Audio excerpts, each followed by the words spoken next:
تھی؟ فرمایا حضور کی ایک بات سے وصال کا اشارہ ملا تھا کہ آقا ہم سے جدا ہونے والے. پھر دوبارہ ہنسی کیوں تھی؟ فرمایا ہنسی اس لیے تھی کہ ساتھ مجھے خوشخبری سنا دی تھی کہ فاطمہ میں جدا تو ہو رہا ہوں مگر اہل بیت میں سب سے پہلے ملاقات کے لیے آنے والی تو ہوگی، میرے پیچھے تو آ رہی ہے. تو جب میں نے اپنے وصال کی خبر سنی کہ حضور سے ملاقات ہونے والی ہے تو خوش ہو گئی. یہ اس موقع پر فرمایا کہ کیا خوش نہیں ہو، راضی نہیں ہو کہ تو ساری کائنات کی عورتوں کی سیدہ اور سردار بنا دی جائے. پھر امام احمد نے روایت کیا، امام ترمذی نے، امام حاکم نے مستدرک میں، ابن زبیر سے روایت کیا، حضور علیہ السلام نے فرمایا، اور صحیح بخاری میں بھی، فَإِنَّمَا فَاطِمَةُ بَدْعَةٌ مِّنِّي يُؤْذِينِي مَا أَذَاهَا وَيُنْسِبُنِي مَا أَنْسَبَهَا. فرمایا فاطمہ میرے جگر کا، میرے گوشت کا، میرے دل کا، میرے جسم کا ٹکڑا ہے. جو چیز فاطمہ کو اذیت دیتی ہے وہ مجھے اذیت دیتی ہے، جو اسے خوش کرتی ہے مجھے خوش کرتی ہے.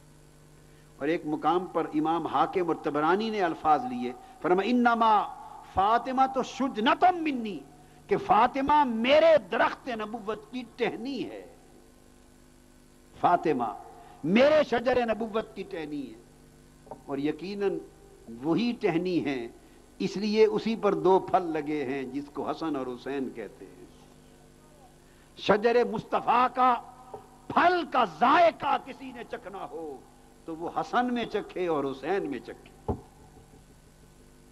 تو فرمایا جو فاطمہ کو ناراض کرتا ہے، اذیت دیتا ہے، تکلیف دیتا ہے، وہ مجھے اذیت دیتا ہے.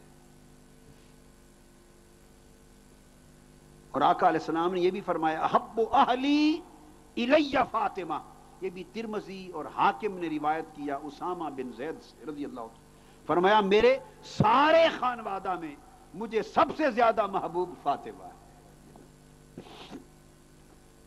اور پھر اس محبت کا عالم، اس محبت نے آپ کو کیا سرفرازی عطا کی، آپ کو کیا بلندی عطا کی، آپ کو کیا قدر و منزلت عطا کی، آپ کو کیا درجہ رفیع عطا کیا، اور آپ کو کائنات کے سارے درجوں میں وہ کیا منفرد اور ممتاز مقام عطا کیا کہ اول کائنات سے لے کر آخر کائنات تک آپ کو ایک شان وہ عطا کی کہ کائنات کے سارے فرد اس شان میں آپ کے مثیل نہیں ہیں. اور وہ کیا؟ امام حاکم نے روایت کیا ہے مستدرک میں حضرت علی شیر خدا رضی اللہ تعالی عنہ سے.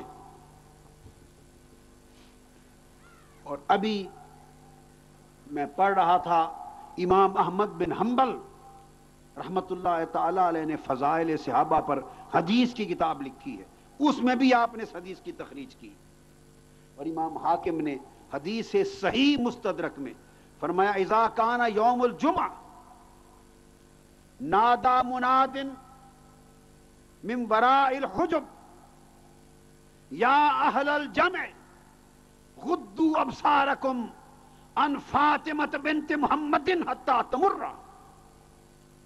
آقا علیہ السلام نے فرمایا کہ قیامت کا دن ہوگا، اہل محشر کا حساب و کتاب ہو رہا ہوگا، رب ذوالجلال کرسی عدل پر جلوہ افروز ہوگا، تاجدار کائنات کرسی شفاعت اور مقام محمود پر جلوہ افروز ہوں گے، اور ساری دنیا نفسا نفسی کے عالم میں اپنے حساب و کتاب میں مصروف ہوگی. حدیث میں آتا ہے اچانک عرش کی گہرائیوں سے ایک آواز آئے گی جس آواز کو جملہ اہل عرش سنیں گے، اور اس کو بہت ساری دیگر کتب حدیث میں روایت کیا گیا. اہل عرش سنیں گے، آواز آئے گی، فرمایا جائے گا اے قیامت، اے اہل محشر. ایک منادی دینے والا فرشتہ آواز دے رہا ہوگا، عرش کے پردوں کے پیچھے سے آواز آئے گی اے گروہ محشر، اپنی آنکھیں جھکا لو، اپنے سر گردنیں جھکا لو، آنکھیں بند کر لو اور سنو، ابھی فاطمہ بنت مصطفیٰ کا گزر ہونے والا ہے. میدان محشر میں فاطمہ بنت محمد کا گزر ہونے والا ہے، گردنیں جھکا لو، آنکھیں بند کر لو، اور اس وقت تک آنکھیں جھکائے رکھو جب تک فاطمہ محشر سے گزر کے جنت میں نہ چلی جائیں۔ اور حدیث پاک میں آتا ہے کہ اس وقت حضرت فاطمۃ الزہرا رضی اللہ تعالی عنہا 2 سبز چادریں اوڑھ کر محشر سے گزر جائیں گی۔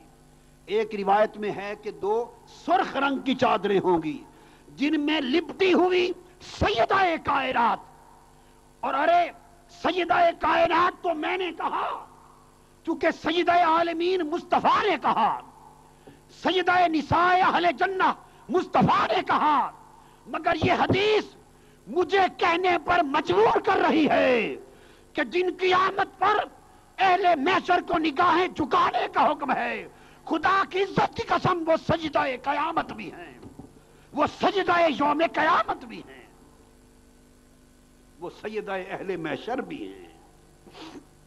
ہر کوئی گزرے گا، ہر کوئی گزرے گا، مگر یہ حکم کسی کے لیے نہیں ہوگا۔ چادروں میں لپٹی گزریں گی، اور ایک حدیث پاک میں ہے کہ 70 نوخیز جنت کی حوریں آپ کے ارد گرد جھرمٹ بنائے ہوئے ہوں گی، اور اس جھرمٹ میں گزر جائیں گی تاکہ پہچانا بھی نہ جا سکے کہ کون گزر گیا ہے۔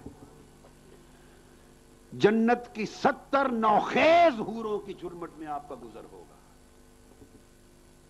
سبحان اللہ، ہائے ہائے ہائے، سبحان اللہ۔ اسی حدیث کو جس کو سیدنا مولا علی شیر خدا نے روایت کیا، یہ جو میں نے بیان کی، یہ سیدنا صدیق اکبر سے بھی مروی ہے۔ حدیث